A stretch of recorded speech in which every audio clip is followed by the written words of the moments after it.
तो ये जो चार जहाज थे ये हाई ऑल्टीट्यूड थे और ये लोडेड थे फुली वेपन्स के साथ, जिसके लिए एयर टू सरफेस जैसे स्ट्राइक करते हैं जहाज, ये उस कॉन्फ़िगरेशन में थे। और इन कॉन्फ़िगरेशन के साथ ऑब्वियसली मकसद ये था किसी को किसी जगह को टारगेट करना पाकिस्तान में एंटर होने के बाद, क्योंकि हमने काफी दूर से ही इनको ट्रेस या ट्रैक कर लिया था, पाक फ़िज़ाइया के रेडार्स ने भी और बाकी सेंसर जो हमारे लगे हुए हैं। तो इनको ये मौका नहीं मिला कि वो अनफोल्ड करते हैं अपना प्लान, और ज़ाहिर उससे पहले ही पाक फ़िज़ाइया ने काउंटर मेजर्स ले लिए। मेरी इतलात के मुताबिक आज पाक फ़िज़ाइया अपनी पूरी वॉर डिप्लॉयमेंट सिर्फ 6 से 8 घंटे में मुकम्मल करके मुल्क के हर कोने में बर्फपोश पहाड़ों की बुलंदियों से लेकर समंदर के साहिलों से भी आगे तक दिन और रात दुश्मन को अपने होने का पता दे रही है। कॉन्फिडेंस उसका शेक करना मकसद था कि जो प्लान कर रहे हो या जो वो एक्सपेक्ट करता है अपने जहाज से, और दूसरे जो जहाज उसके इर्द गिर्द आ रहे हैं उनसे एक्सपेक्ट करता है कि ये सपोर्ट या इंटीग्रेशन या कोऑर्डिनेशन होनी चाहिए। जब उसको ये लगता है कि वो कॉम्प्रोमाइज हो गई है तो उसका कॉन्फिडेंस शैटर हो जाता है। और पाक फ़िज़ाइया ने अल्हम्दुलिल्लाह, just to cut the story short, इतना ज्यादा कॉन्फिडेंस शैटर किया कि उन्होंने अपना ना सिर्फ मिशन कॉल ऑफ किया, बल्कि जिस होम बेस अंबाला से वो टेक ऑफ करके आए थे वहां वापस लग जाने की बजाय इतनी पैनिक मची कि उन्होंने श्रीनगर एयरपोर्ट पर इमरजेंसी में लैंड किया। अगर भारतीय क़यादत ये समझती है कि वो पाकिस्तान के खिलाफ कोई फैसला कुन स्ट्राइक या फाइनल ब्लो एग्जीक्यूट कर सकती है, तो मैं अपनी मालूमात की बुनियाद पर ये यकीन से कह सकता हूँ कि पाक फ़िज़ाइया की क़यादत ने भी पहले ही से हर सतह की कशीदगी से निपटने के लिए स्ट्रेटेजिक टारगेट्स की एक वेल थॉट आउट और इंतहाई कैलकुलेटेड लिस्ट तैयार कर रखी है। तो ये रोल स्पेसिफिक एक जहाज को डेजिग्नेट नहीं किया जाता। ये भी नहीं मैं कह सकता कि राफेल के मुकाबले में JF-17 थंडर है और J-10 नहीं है। तो ये मुक्का है, जो जो पावर पीछे से हमें चाहिए होती है वो उसी हिसाब से एडजस्ट होती है। बाय नेम जहाजों के नंबर से हम एडजस्ट नहीं करते। स्पेशल गेस्ट हैं जनाब मोहतरम एयर कोमोडोर खालिद चिश्ती साहब हमारे साथ मौजूद हैं। खालिद साहब वेरी मच वेलकम, अस्सलाम वालेकुम। Thank you sir for having me, thank you for the invitation. Very much welcome Khalid साहब। अब चूंकि हमें फौज के हवाले से बहुत सारी डिटेल्स पता चल रही होती हैं, एयर फोर्स के बारे में हमें एग्जैक्ट खबरें या जो जो कुछ हो रहा होता है एयर स्पेस में वो पता नहीं चल रहा होता। सर, इज इट ट्रू कि पिछले 3-4 दिनों में इंडियन राफेल आए हैं और ये खबर भी आ रही है कि गुज़श्ता रात तकरीबन या कल या परसों 175 के करीब इंडियन लड़ाका तैयारे बॉर्डर्स के ऊपर मौजूद थे या उनकी मुख्तलिफ 9 बेसिस के अंदर मौजूद थे? बहुत शुक्रिया। ये जो राफेल है ये तो 3 दिन पहले 30 की शायद रात को उन्होंने अटेम्प्ट किया है। और ये जो राफेल थे कह रहे थे ये हमेशा इस तरह का जो स्ट्राइक प्लान होता है जो दुश्मन को सबक सिखाने के लिए होता है या प्रियम्प्ट करने के लिए होता है या खौफजदा करने के लिए होता है, वो सिर्फ 4 राफेल नहीं होते और ना ये थे। ये पूरा जहाजों का एंड्रॉयड या कॉम्प्लीमेंट जिसको हम कहते हैं कंप्लीट पैकेज था, जिसके अंदर और जहाज बैक एंड पे होते हैं जो रिफ्यूलर भी हो सकते हैं, जैमर्स भी होते हैं, जिसके अंदर इलेक्ट्रॉनिक वॉरफेयर के जहाज भी होते हैं और एस्कॉर्ट्स वगैरह भी होते हैं। तो ये जो 4 जहाज थे ये हाई ऑल्टीट्यूड थे और ये लोडेड थे फुली वेपन्स के साथ, जिसके लिए एयर टू सरफेस जैसे स्ट्राइक करते हैं जहाज, ये उस कॉन्फ़िगरेशन में थे। और इन कॉन्फ़िगरेशन के साथ ऑब्वियसली मकसद ये था किसी को किसी जगह को टारगेट करना पाकिस्तान में एंटर होने के बाद, क्योंकि हमने काफी दूर से ही इनको ट्रेस या ट्रैक कर लिया था, पाक फ़िज़ाइया के रेडार्स ने भी और बाकी सेंसर जो हमारे लगे हुए हैं। तो इनको ये मौका नहीं मिला कि वो अनफोल्ड करते हैं अपना प्लान, और ज़ाहिर उससे पहले ही पाक फ़िज़ाइया ने काउंटर मेजर्स ले लिए। अब जो आपका सवाल होगा कि काउंटर मेजर्स क्या लिए पाक फ़िज़ाइया ने और कैसे खौफजदा कर दिया, तो जो हमें करने आए थे वो खुद क्यों खौफजदा हो गए, उसका तफसील थोड़ी यूं है।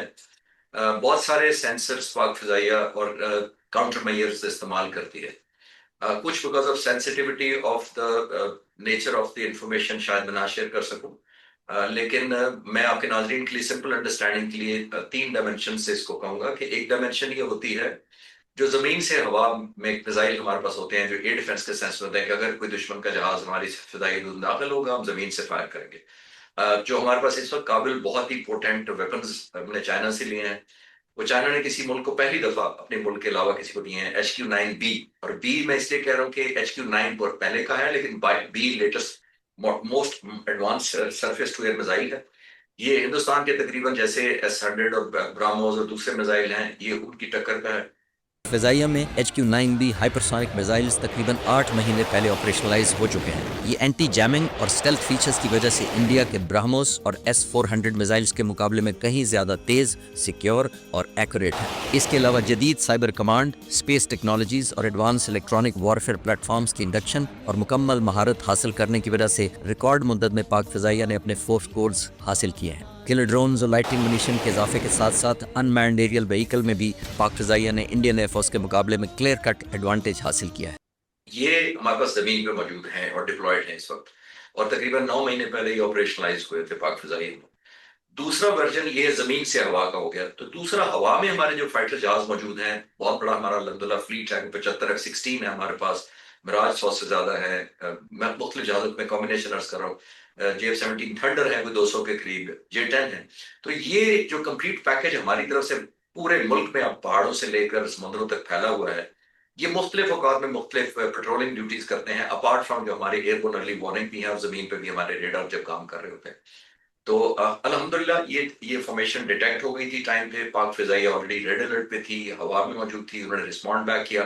मेरी इतलात के मुताबिक आज पाक फ़िज़ाइया अपनी पूरी वॉर डिप्लॉयमेंट सिर्फ 6 से 8 घंटे में मुकम्मल करके मुल्क के हर कोने में बर्फपोश पहाड़ों की बुलंदियों से लेकर समंदर के साहिलों से भी आगे तक दिन और रात दुश्मन को अपने होने का पता दे रही है। इन एयर एसेट्स में न सिर्फ फाइटर जहाज हैं, बल्कि air to air refuelers, electronic warfare aircraft, air defence weapons और मिसाइल शामिल हैं। गुज़श्ता चंद सालों में पाक फ़िज़ाइया में एक खामोश मगर इनकलाबी बेहतरी की अहम बुनियाद 4.5 जनरेशन के जहाज़ यानी J-10C के साथ साथ तकरीबन 200 JF-17 तैयारे भी इस वक्त फ़िज़ाइया का हिस्सा हैं, जो जदीद avionics, helmet mounted targeting systems और ऐसा रेडार के साथ साथ डेडली PL-15 से लैस हैं, जिनकी बियॉन्ड विजुअल रेंज तकरीबन 200 किलोमीटर है, जो पाकिस्तानी पायलट्स को दुश्मन जहाज़ों को दूर ही से फर्स्ट लुक, लॉक और शूट की इस खित्ते में अनपैरेलल्ड सलाहियत देता है। और जो ये दूसरी डायमेंशन मैंने आपको बताई है फाइटर जहाजों की और एयरबोर्न अर्ली वार्निंग हमारे जो अवेलेबल होते हैं। तीसरी डायमेंशन एक और है, और वो जो बहुत कम बात की जाती है मीडिया में भी,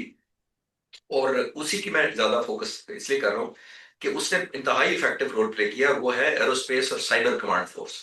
पाक फ़िज़ाइया में एक साइबर कमांड फोर्स इस्टेब्लिश हो चुकी है चंद सालों से, और बहुत पावरफुल इफेक्टिव है, और उसका मतलब ये साइबर वॉरफेयर लड़ना। उसकी तफसील में मैं नहीं जा पाऊंगा, लेकिन मैं, क्योंकि मोस्टली लोग अंडरस्टैंड करने में ये इंटरेस्ट रखते होंगे कि ये हुआ कैसे और ये करती कैसे, काम क्या करती हैं, या रिजल्ट हम क्या अचीव करना चाहते हैं। जब हम इतनी डायमेंशन से करते हैं, जमीन से तो उस वक्त फायर होगा मिसाइल, हवा में जब उनकी तरफ से कोई पेनिट्रेशन होगी या कोई हमारी वायलेशन होगी। जो हवा में हमारे सेंसर्स उड़ रहे होते हैं वो राउंड द क्लॉक जाहिर है ट्रैकिंग करते हैं। उन्होंने भी अपना काम किया, एरोस्पेस और साइबर वॉरफेयर ने ये काम किया कि उन्होंने अपने जो रोल था या अपने तरीकेकार है, जिस पे मैं सिर्फ यहीं तक कह के रुक जाऊंगा कि अपना तरीकेकार से उनकी सिचुएशनल अवेयरनेस, यानी अपने इर्द गिर्द जो उनको एक सेंस है कि क्या हो रहा है, नेटवर्किंग आपस में होती है, कम्युनिकेशन आपस में होती है, आपस की ओरिएंटेशन होती है, फॉर्मेशन की एक इंटेग्रिटी होती है। पाक फ़िज़ाइया ने यह किया कि अपने सेंसेस के साथ उसको डिग्रेड कर दिया। अब डिग्रेड करने से क्या मकसद हासिल करना चाह रहे हैं? अब डिग्रेड करने से आप ये मकसद हासिल करना चाहते हैं कि जो पायलट हमें हमला करने आ रहा है, उसकी जो जो नॉलेज, उसको ये अपडेट आ रही है, उसको स्लो किया जाए, क्वालिटी कॉम्प्रोमाइज की जाए या हैम्पर किया जाए किसी तरीके से, सो दैट उसकी जो अलर्टनेस लेवल है, जिसकी अपडेट है, वो उस तरह ना उसको पहुंचे। और एक किस्म का वो कॉन्फिडेंस उसका शेक करना मकसद था कि जो प्लान कर रहे हो या जो वो एक्सपेक्ट करता है अपने जहाज से, और दूसरे जो जहाज उसके इर्द गिर्द आ रहे हैं उनसे एक्सपेक्ट करता है कि ये सपोर्ट या इंटीग्रेशन या कोऑर्डिनेशन होनी चाहिए। जब उसको ये लगता है कि वो कॉम्प्रोमाइज हो गई है, तो उसका कॉन्फिडेंस शैटर हो जाता है। और पाक फ़िज़ाइया ने अल्हम्दुलिल्लाह, just to cut the story short, इतना ज्यादा कॉन्फिडेंस शैटर किया कि उन्होंने अपना ना सिर्फ मिशन कॉल ऑफ किया, बल्कि जिस होम बेस अंबाला से वो टेक ऑफ करके आए थे, वहां वापस लग जाने की बजाय इतनी पैनिक मची कि उन्होंने श्रीनगर एयरपोर्ट पर इमरजेंसी में लैंड किया। इमरजेंसी में लैंड करने के बाद ऑब्वियसली यू कैन इमेजिन कि हमारी ये कामयाबी थी कि उनको ये ऑब्वियसली डिनाई हो गया मिशन। और इसकी तफसील ये है कि अल्हम्दुलिल्लाह सक्सेसफुल तरीके से। एक चीज मैं जरूर आखिर में ऐड करता चलो इस आपके सवाल के जवाब में, कि देखिए इस तरह के मिशन इमरजेंसी में प्लान नहीं किए जाते, ये कई महीनों या कई साल पहले रिहर्सल होते हैं, जो अपने दुश्मन को डिटर और खौफजदा करने के लिए होते हैं। ये at the spur of the moment नहीं राइज डिमांड होती कि ये सुबह जाके अटैक कर हो जाके। मुझे हैरत इस बात पे हुई, और मैं अभी तक समझ नहीं पाया कि ऐसी फॉर्मेशन या ऐसी स्ट्राइक जो वेल रिहर्स्ड, वेल टाइम्ड होती है और वेल कैलकुलेटेड होती है, उसकी प्लानिंग के उनको इतनी हैम्पर हो गई, तो खुदा ना खास्ता जब जंग लगेगी और जब ब्रेक थ्रू होगा सारी का सारा फोर्सेस का, उस वक्त उनका क्या होगा, वो एक सोचने की बात है और हमारे लिए इत्मीनान की भी बात है। सर थोड़ा सा मजीद इसी को हमें एक्सप्लेन करें कि जो आप कह रहे हैं कि ये सिर्फ 4 राफेल नहीं थे, बल्कि पूरी की पूरी फ्लीट थी। एक फ्लीट में यानी जब ये 4 मूव करते हैं तो ये कितने जहाज टोटल बन जाते हैं? और फिर दूसरा ये कि आप कह रहे हैं कि ये लोडेड थे, यानी इनके अंदर मिसाइल्स वगैरह लगे हुए थे और सिर्फ इन्होंने स्ट्राइक करना था। जी ऑब्वियसली लोडेड तो मैं आपको कंफर्म कर सकता हूं। जो दूसरी चीजें हैं कॉम्प्लीमेंट, वो सिक्योरिटी रीजंस की वजह से हम नहीं बता रहे कि हमने कितने डेट के चार का हम इसीलिए डिस्क्लोज कर रहे हैं या शेयर कर रहे हैं आपसे। उनकी नंबर वैसे भी आइडेंटिफिकेशन करना इस स्कोप से इसलिए बाहर है कि वो बाय डिफॉल्ट उस पैकेज में होते हैं। वो दर्जन, दो दर्जन, तीन दर्जन, डिपेंड करता है on the severity of the mission कि आपने कितनी सेंसिटिव स्ट्राइक करनी है, कितनी डीप करनी है, और कितनी देर तक आपने दुश्मन के इलाके में रहना है। ये उस पर डिपेंडेंट होता है कि आपने कितना बड़ा पैकेज तैयार करना है। सर इसी से रिलेटेड जो एक सवाल हमारे जो एक बेवकूफाना सवाल हमारे जहन में आता है कि क्या ऐसा तो नहीं है कि हमने इस तरह से काउंटर करके अपनी जो कैपेसिटी है, अपनी जो सलाहियत है, वो एक्सपोज कर दी है? ये कोई सेंस बन रहा है? ये सेंसिबल सवाल है। देखिए, ये जो काउंटर करने की जो सलाहियत होती है, ना तो पाक फजाइया ने एक रात में हासिल की है, और ना उसको काउंटर करने का हमारा कोई दुश्मन रातों रात हासिल कर सकता है। ये कई साल की मेहनत होती है, आपका डेटाबेस होता है, आपने इंटेलिजेंस गैदरिंग करनी होती है, आपने फ्रिक्वेंसी चेक करनी होती है, तब आप जाकर अपना रिस्पॉन्स तैयार करते हैं। और रिस्पॉन्स भी आपका एक डायरेक्शनल नहीं होता कि आज आपने ये किया तो कल आप वही करेंगे तो दुश्मन को पता लग गया। तो रेस्ट एश्योर्ड, इसमें बिल्कुल तसल्ली रखें, ये बिल्कुल बेवकूफाना सवाल नहीं है, इंटेलिजेंट सवाल है कि दुश्मन को हमने अपनी कोई ऐसी इंफॉर्मेशन तो नहीं दे दी। वो ऐसी इंफॉर्मेशन है ही नहीं जो हम परमानेंट यूज करते हैं, वो स्विच होती रहती है डिपेंडिंग ऑन द सिवियरिटी। वो चाहे जो मर्जी कर ले, इवन दुश्मन काउंटर भी आज भी सोचे तो उसको शायद कई साल लगेंगे इस कैपेबिलिटी को, अपने लिए कैपेबिलिटी को डेवलप करने के। अब अच्छा सर, ये भी बताएं कि हम अक्सर डिस्कस करते हैं कि राफेल का मुकाबला, और अक्सर जो पाकिस्तान में डिस्कस भी हो रहा है वो JF-17 थंडर ब्लॉक 3 डिस्कस हो रहा है। राफेल का जो काउंटर है वो J-10C है, और फिर ये जो J-10C है ये इतना डिस्कस क्यों नहीं हो रहा पाकिस्तान में? इतनी ज्यादा डिटेल्स इसके बारे में खुलकर नहीं आ रही। ये देखिए, ये किसी जहाज का कोई शायद आपके प्रोग्राम में मैं उस दिन भी कर रहा था कि ये कोई बॉक्सिंग रिंग नहीं होता कि एक उधर से बॉक्सर J-10 आएगा, उधर से बॉक्सर राफेल आएगा।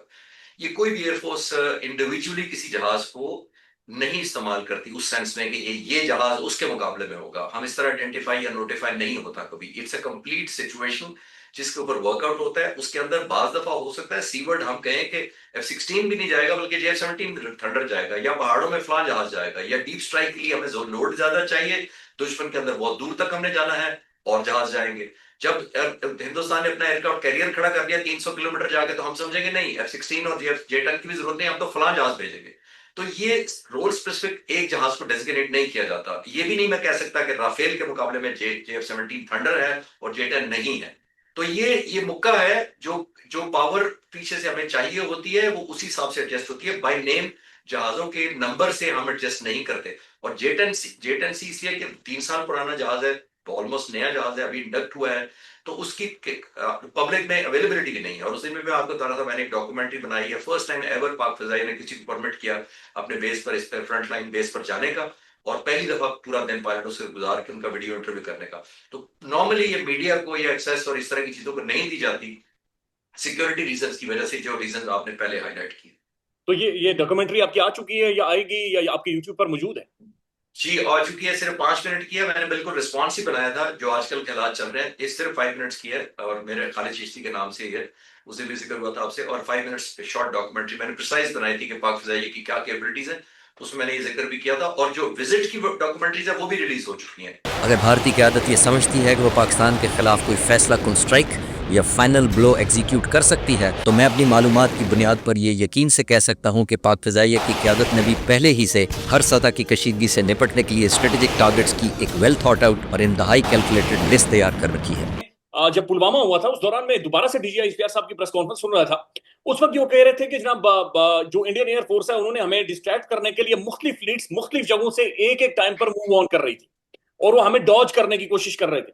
क्या ऐसा सिनेरियो अब भी बन सकता है? क्या इंडिया अगर फॉर इंस्टेंस ऐसी कोई अटेम्प्ट करता है तो ये लाइक काउंटर होने वाली चीजें हैं? ये भी अच्छा सवाल है। बुनियादी तौर पर ये टैक्टिक्स सराब साहब उस वक्त इस्तेमाल होते हैं जब आपने एनिमी एयर डिफेंस को सैचुरेट करना होता है। यानी आपको इतनी चीजें दिखाई जाए लेफ्ट राइट से आती हुई कि आप कंफ्यूज हो जाएं कि कौन को किसको मैं प्रायोरिटाइज पहले करूं, और कौन सी ज्यादा खतरनाक है, या कौन सी ज्यादा मेरे लिए इमीडिएट थ्रेट है। तो ये हर मुल्क या हर एयरफोर्स ये टैक्टिक्स फॉलो करती है। और स्पेशली पीस टाइम में जब उसको पता होता है कि मेरा पूरा 1,000 जहाज जमीन पर खड़ा है, तो मैं 40-50 जहाजों को उड़ाता हूँ, 20-25 को इधर भेज देता हूँ, 20-25 को उधर भेज देता हूँ, ताकि पाक फिजाइया का जो एयर डिफेंस है, जो हमारे एसेट्स हैं, उनमें ये एक डायलेमा पैदा कर दिया जाए कि किसको पहले पकड़े या किसको पहले पहले छोड़े। तो ये उस सेंस में किया जाता है, और पॉसिबिलिटी है कि दोबारा भी ऐसा ही हो सके। सर ये जो इंडिया अक्सर बातचीत कर रहा है S-400 मिसाइल सिस्टम वाला, और ये जो इन्होंने रशिया से खरीदा हुआ है, हम इस जो एयर डिफेंस है उनका, हम पेनिट्रेट कैसे करेंगे, हम इसे बीट कैसे करेंगे, हम इससे कैसे जान छुड़ाएंगे? मैंने प्रोग्राम में आपके शायद आपके बताया हो, अगर मैं भूल रहा हूं तो माजरत चाहता हूं। हमने HQ-9B missile surface to air लिए हैं, जो मैंने थोड़ी देर पहले आपके अर्ज किया था। उनका मकसद ही यही है कि सरफेस टू एयर कोई भी थ्रेट आएगी तो हम बहुत दूर तक उसको इंटरसेप्ट करने की पोजीशन रखते हैं। जो S-400 है वो 90s की टेक्नोलॉजी है, और ये अभी लेटेस्ट 2000s की टेक्नोलॉजी है। और HQ-9B तो बिल्कुल लेटेस्ट है, क्योंकि चाइनीज ने अभी तक ये किसी को नहीं दिया अपने अलावा, यानी अपनी फौज में सिर्फ इस्तेमाल कर रहे हैं। तो ये पाक फिजाई है, इसमें भी मुबारकबाद की मुस्तहिक है कि हमने रिकॉर्ड मुद्दत में उसको इंडक्ट करके ऑपरेशनलाइज किया। और ये बहुत वेपन जो है हमारा पोटेंट ना सिर्फ है, मनूवरेबल है, एंटी जैमिंग है, विद स्टेल्थ फीचर है, जो दुश्मन के रडार पर इतनी आसानी से नजर भी नहीं आता। सर आपके पास टाइम कम है, मैं आखिरी दो मुख्तसर सवाल पूछूंगा। एक तो बहुत सारे जो सोशल मीडिया अकाउंट्स हैं जो डिफेंस के साथ अलाइन है, उनका बाकायदा डिफेंस के हवाले से खबरें देते हैं, उनका ये क्लेम है कि चाइना की जानिब से 2-3 जहाज कार्गोज आए हैं और उनके अंदर अननाउन किस्म के, या नाम उन्होंने डिस्क्लोज नहीं किया, उसके अंदर मिसाइल्स मौजूद हैं। क्या ये खबर दुरुस्त है? मैं ये आपको कंफर्म नहीं कर सकता, बिकॉज मेरे नॉलेज में नहीं है ये। ठीक है। और दूसरी चीज, ब्राइम मेहरबानी ये बताएं कि J-35 क्या हम वो चाइना से खरीदने जा रहे हैं? J-35 नहीं, F-35 अमेरिका का है, J-31 जो है वो चाइना का है। जी। वो भी स्टेल्थ फीचर्स का है। पाक फिजाइया के एयरफोर्स चीफ ने पिछले कोई 1.25 साल पहले एक जगह अनाउंस किया था कि हम उसके लिए जा रहे हैं, लेकिन उसके बाद से पाक फिजाइया ने अभी तक कुछ नहीं शेयर किया। तो इसलिए मैं भी कासिर हूँ कुछ बताने के अपडेट उसके बाद। जो वीडियो सरकारी तौर पर आई है, जहां पर हमारी जो नेवी है वो इंडियन जहाज को बाकायदा से आइडेंटिफाई, बल्कि हमने देखा लेजर लगी हुई है, उसके ऊपर नुक्ता लगा हुआ है, ये इस वीडियो पर आपका क्या कमेंट है?